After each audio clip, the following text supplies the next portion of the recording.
It's early morning in cities across America.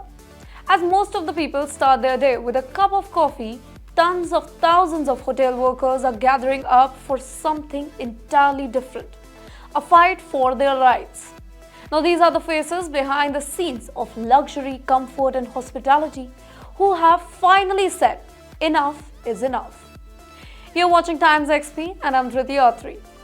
On a bustling holiday weekend when millions of Americans were hitting the road for some much-needed relaxation, an unexpected disruption ripples through the hotel industry across the United States. As many as 10,000 hotel workers decided to go on strike on Sunday, making a powerful statement at a time when travelers were checking in hotels from coast to coast. The strike spread across 25 hotels in 8 major cities, including popular destinations like Boston, San Francisco, and Honolulu. Now, these aren't just hotels. Big names like Hilton, Hyatt, and Sheraton were affected, leaving guests and management scrambling. Now, in Honolulu alone, the heart of Hawaii tourism industry, 5,000 workers walked off the job, leaving more than 10,500 hotel rooms without the usual service that guests expect. Behind this massive strike was Unite Hair Union, representing workers who had reached their breaking point. The pandemic had hit hospitality sector really hard, and workers felt the impact more than the most. When COVID-19 struck, many hotels drastically cut back on the staff and services. But as pandemic eased and travelers started returning, those cuts weren't fully restored.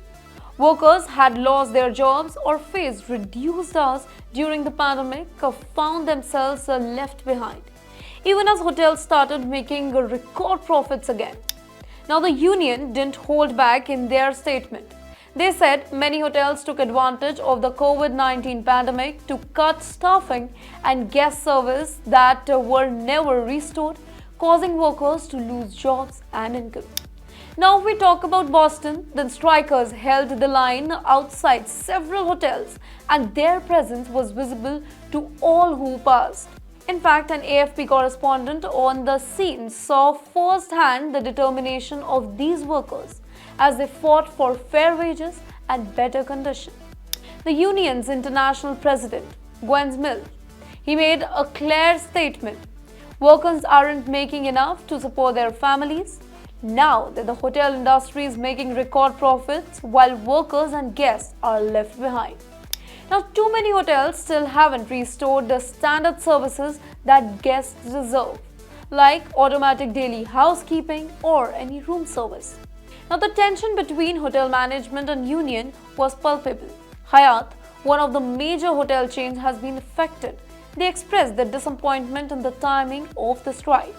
In their statement, they emphasized their willingness to negotiate, but also made it clear that they had contingency plan in place to minimize the impact on hotel operation.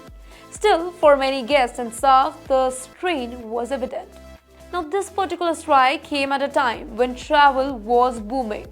According to booking data from AAA, domestic travelers over the Labor Day holiday weekend was up 9% as compared to the previous year. The US Transportation Security Administration has reported that 17 million passengers were expected to fly through Wednesday, underscoring just how busy this weekend was meant to be. For now, the picket lines are up and the strike is ongoing, casting a shadow over what should have been a joyful holiday for many.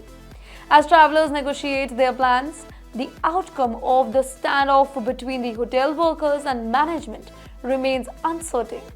But one thing is clear, these workers are determined to make their voices heard. Well, for more such stories, do follow TimesXP.